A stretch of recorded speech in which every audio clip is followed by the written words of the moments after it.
So the Saints waived A.T. Perry today, second-year wide receiver, a guy who has shown potential, right? Scored a lot of touchdowns. Well, he scored 4 last year, but he had very minimal action, right? When he saw the field, he made plays last year. Now this year, he hasn't been activated a single game this year, dealing with some injury stuff, whatever. He was waived today. I know it came as a shock to pretty much everybody, right? Like we know the guy isn't Michael Thomas, right? But we also all seen the potential that was there. So, given the depth at the wide receiver position that the Saints have, it was just a shock. It was just shock to see. So, but with that being said, that brings me to something else. Now, again, A.T. Perry from last year's draft class. That does not bode well for that draft class overall, right?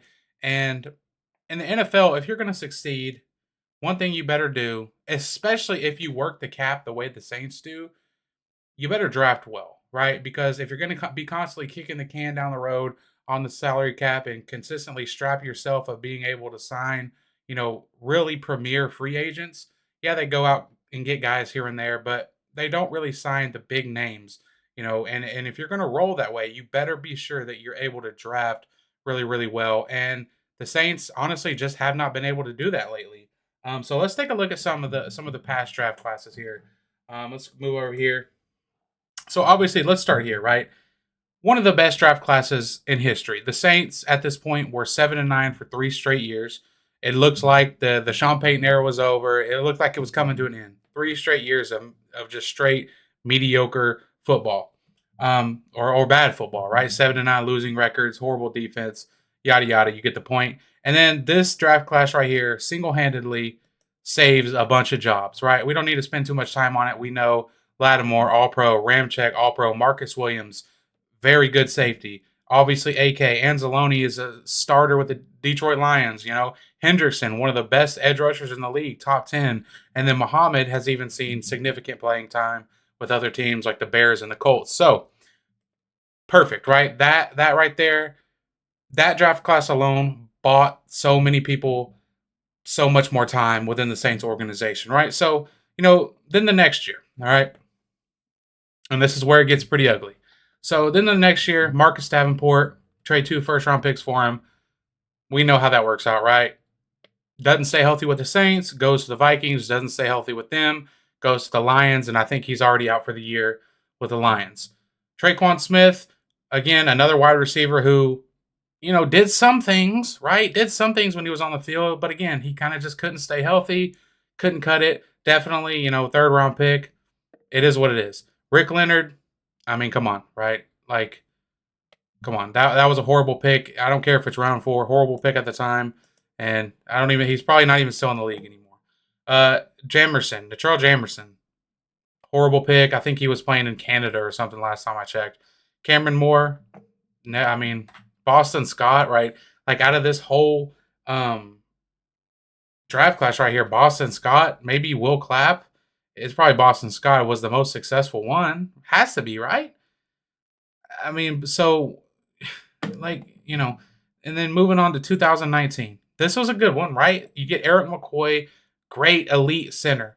Perfect. I'm fine with that. You're able to snag him in round 2. Perfect. CJ Gardner Johnson, what can you say, right? Like, he was good. He was a good nickel on the Saints, but he wasn't happy. He got shipped out, and now he's kind of bounced around on some teams ever since then.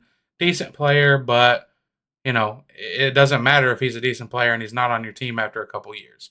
Saquon Hampton didn't work out. Alize Mack, tight end, didn't work out. Caden Ellis now with the Falcons on his second contract, right? Didn't see much playing time with the Saints until his very last year. But by that time, the Saints, didn't re-sign him. He's now in Atlanta. He's a starter. So, for a 7th-round pick, that's a good pick. But again, it doesn't really matter if it's not him contributing on your team. If that makes sense. All right, so 2020. Cesar Ruiz has really been up and down. I mean, first few years, not great. Had a really good year. Got paid. Last year, he wasn't that great. And this year so far, hasn't been that great. So Cesar Ruiz in the first round. I mean, I guess, right? Zach Bond, a guy that, now he's thriving in Philadelphia. He's able to play more of a hybrid role, which he should have been playing the whole time in New Orleans. they're letting him kind of just rush the passer. They're moving him around at linebacker, and they're using him in 5-man fronts. They're doing all kinds of stuff with Zach Bond in Philadelphia. To what a lot of us were wanting the Saints to do with him throughout his entire tenure here in New Orleans. So Zach Bond, decent player, 3rd round pick. I don't know. He didn't really do much for New Orleans again, right? Like, and then Adam Troutman, I think he's still with the Broncos. He followed Sean Payton over there. If not, my mistake. But again, when he was here, nothing. He didn't do anything, right? And he was really a project player to begin with. But you take him in round 3. I mean, that's you don't round 3. You're still able to find some really good players. Like, you're not supposed to take these raw prospects, but Sean Payton era, whatever. He loved his guys, and Troutman was one of his guys. Hence, Troutman following him to Denver. So Adam Troutman, Tommy Stevens in the 7th round, like that didn't work out at all, right? He was a quarterback, and they tried to switch him to tight end, didn't work out. So now, I mean, if you're keeping count here, we have, ever since that great 2017 draft, we got 2018, which was like 2019, which they got McCoy, so I can't give it the thumbs down, but overall, not great. Not a whole lot of guys contributing to the New Orleans Saints. One, just what, 5 years ago. That's not good. And then 2020, Cesar Ruiz is the only guy still on the team. And even him, though he is a starter, though we did pay him, it's not looking great. Let's just be honest here. 2021, okay? Like, Peyton Turner can't stay on the field. We took him in the 1st round pick when I know a lot of other teams had him with like 3rd and 4th round grades, but the Saints, they like their big physical defensive ends. Peyton Turner matched what they like. Again, hasn't been able to stay healthy. We really don't even know what Peyton Turner can do yet, and that's insane considering this is what, his 4th year, right? Yeah, fourth year. I mean, we don't know, right? We don't know. He had a sack against a strip sack against the Atlanta Falcons, but again, like, we don't know. He can't stay healthy. Pete Werner, another guy who's kind of been up and down, similar career arc to Cesar Ruiz, right? Has had some good years, some bad years. He's looked so far well this year. The Saints just paid him a decent amount of money, and he's looked good this year. I'm a fan of Pete Werner. I think when he's healthy, he's a pretty good linebacker next to Demario Davis. Paulson Adebo, right? Like, good corner. Can have bad games, as we saw against the Atlanta Falcons, but overall, I think Paulson Adebo has been a really solid addition to the New Orleans Saints. Somebody will pay him a lot of money next year. Will that be the Saints? I don't know. Right. So, and then Ian Book. I mean, come on. Do we even have to talk about Ian Book?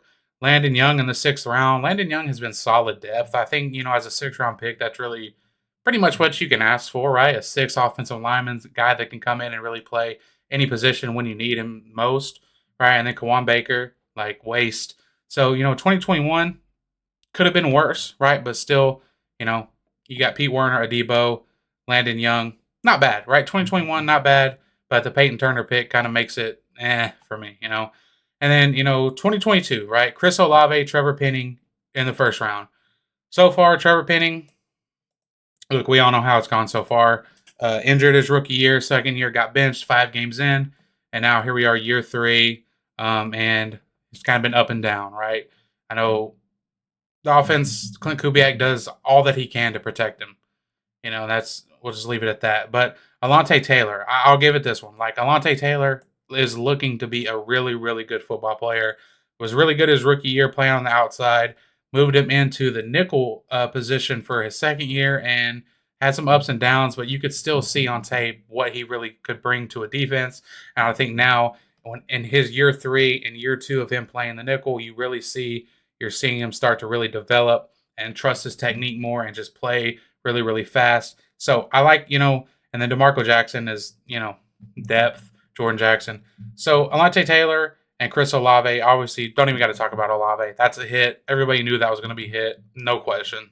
So, but you also got to talk about what you gave up to get Penning. It ended up being the Eagles got the 1st-round pick, and they got Jalen Carter. And it's like, come on, man, just Alontae Taylor, Chris Olave, 2022 class. I'm happy with it, regardless of Penning or the rest. And then, you look at 2023, and this is where it gets kind of like, like, what, man? Brian Bresee has shown some things so far. Cool. Hey, I think he's going to be a really good football player. Not mad at that. Late 1st-round pick. I mean, pick 29. What can you really do? Isaiah Foskey, waste. Complete waste of a second round pick, and Isaiah Foskey has done absolutely nothing to contribute to the New Orleans Saints football team since he has been on the team.